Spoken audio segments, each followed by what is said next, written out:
The Age of Freedom and Reason.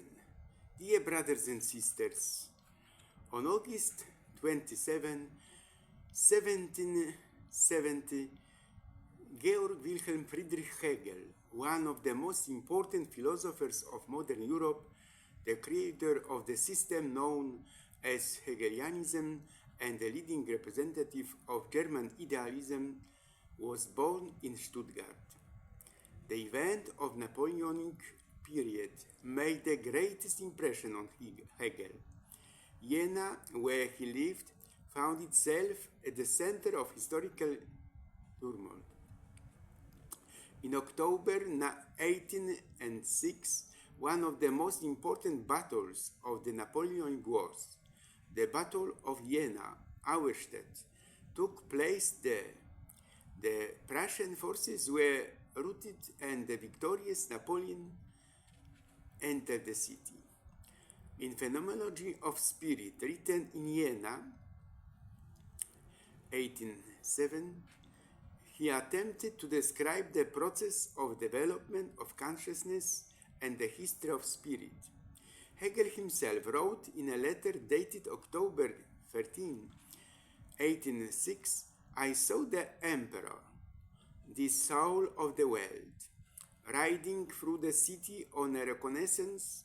It is an extraordinary impression to see such a person concentrated in one point and seated on horseback, embracing and dominating the world." This encounter, though brief and symbolic, became one of Hegel's most famous biographical episodes. The philosopher saw Napoleon not only as a brilliant leader, but above all as an instrument of history, realizing the reason of history, though often contrary to his own intentions. The central concept of Hegel's philosophy was spirit, understood as a process of self-knowledge and development. The world, according to him, is the history of the realization of the absolute through dialectic, physis, antithesis, and synthesis. Hegel saw history as a gradual expansion of freedom, and he considered the state the embodiment of reason. From 1818, Hegel was a professor at the University of Berlin, where his lectures attracted students from all over Europe, including Poland. His philosophy influenced both conservatives, who saw him as the defender of the existing order, and revolutionaries, who viewed dialectic as a tool for change. Hegel died on November 14, 1831 in Berlin during a cholera epidemic. When I think about Hegel's philosophy, I intuitively return to ancient Rome. Ancient Roman divers didn't need oxygen tanks. Armed with basic tools and a daring strategy, they carried out underwater missions, salvaging cargo, inspecting enemy fleets, and constructing structures beneath the seabed. The most advanced achievement was helping build the harbor of Caesarea using underwater concrete, a feat unheard of until modern times.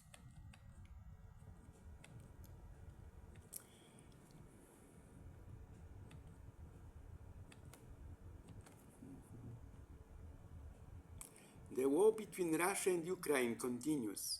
President Macron said that if Putin misses Monday's deadline to agree to talks with Ukraine, it will once again demonstrate that President Putin has outplayed President Trump. If that's the case, I would suggest that war could last many more months. Neither side currently has a realistic chance of winning the war. Democracy rules the world these days. Putin won't surrender. The occupied territories are dominated by Russian-speaking people. If there were a referendum, Russia would win. People are dying constantly.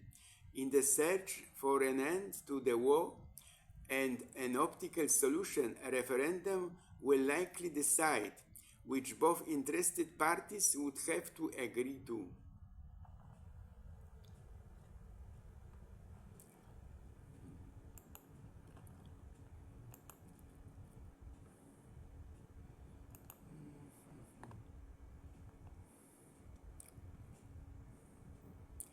Today, I read the terrifying words of a competent and intelligent military officer, General Folgor Marco Bertolini. I paraphrase his words. He himself spoke more forcefully. Let us first become aware of this, especially for the sake of our children and those who come after us, because then it will be too late. The European Union no longer exists. If it ever did, it died with the military support provided to Ukraine and the war with the Russian Federation. Now it is in the hands of nefarious adventurers who, for their own benefit and nefarious gain, have united under the leadership of a nation, the United Kingdom, which rejected a united Europe by leaving it in a referendum, and now taking the lead of the remaining European states, wants to lead us all into war to achieve its historic goal, the destruction of Russia, employing a classic colonialism, the spirit of the past. European elites, unaware of the catastrophes that befell all those who from the Polish-Lithuanian Commonwealth, beginning of the 17th century, through the Swedish Empire in 1788 to 1790, to Napoleon in 1813, and finally to Hitler in 1941, attempted to conquer Russian lands, now desire to attack Russia once again, bringing war and destruction to Europe once again. The paradox is that this war is desired by all those who have so far paraded in the colors of peace and prattled about a Europe of peace, freedom and democracy, precisely at the moment when the United States and the Russian Federation are reaching a peace agreement. The war between Russia and Ukraine continues.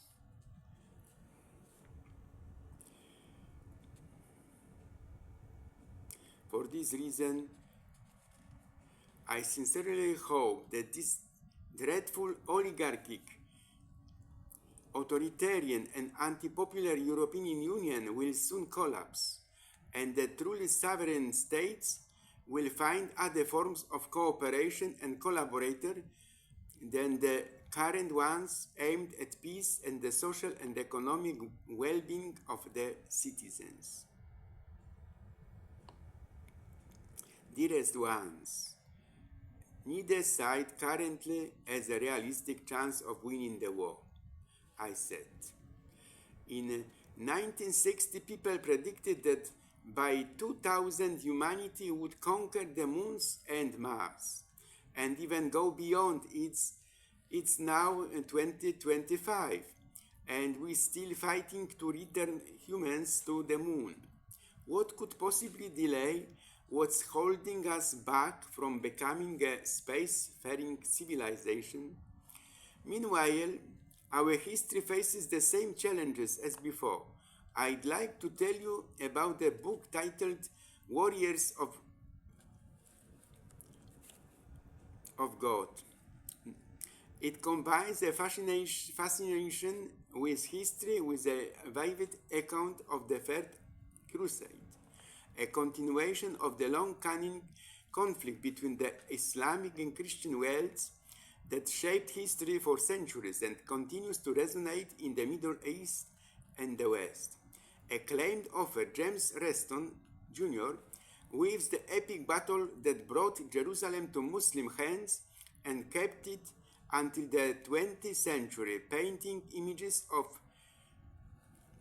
chivalric prowess, human greed and the religious fervor that fueled the bloody rivalry for the Holy Land. Reston recalls two legendary generals, Richard the Lionheart and Saladin, whose armies clashed during the First Crusade, attempting to emphasize with the emotions of the Sultan and the King that he creates remarkably vivid portraits. Richard the Lionheart, who embodies the romantic vision of the medieval knight, and Saladin, a wise, cultured leader who founded a vast empire. At the same time, both rivals, who never met face to face, are presented as complex individuals, full of contradictions, torn between grand ambitions and their own dreams. What is freedom for you? What gives you a lighter breath, dear brothers and sisters, when you are your whole self? All else ceases to exist until a new day dawns, until you spread your wings, fly high, feel strongly that you do not die in life. The issues of workers and employees are close to our hearts. It's also encouraging to see that in the face of rising energy, food, and living costs, more and more Poles are seeking real and secure ways to protect their finances. We need modern tools that will help Poles regain a sense of financial security, regardless of who is in power. Even if people wonder how I'm still standing after all I've been through, truth is I'm not standing on my own. God has been holding me up the whole time. Do you imagine? In another life, I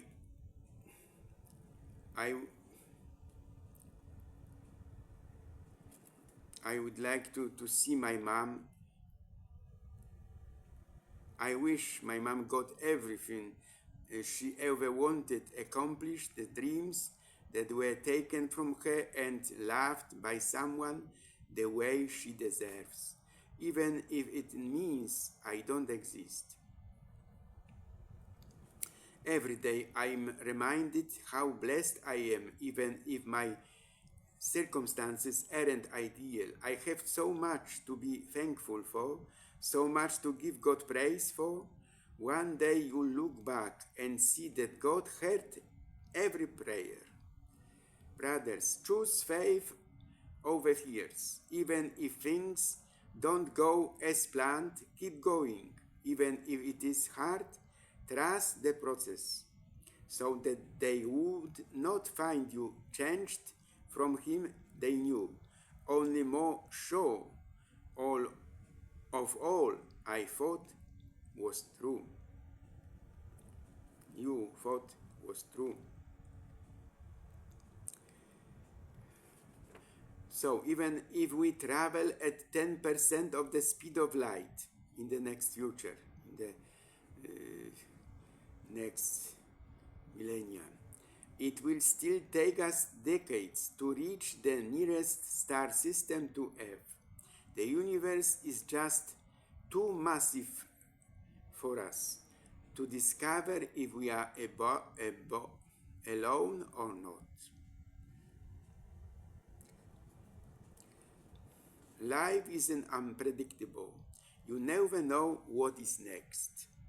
Some truths can't be explained in words.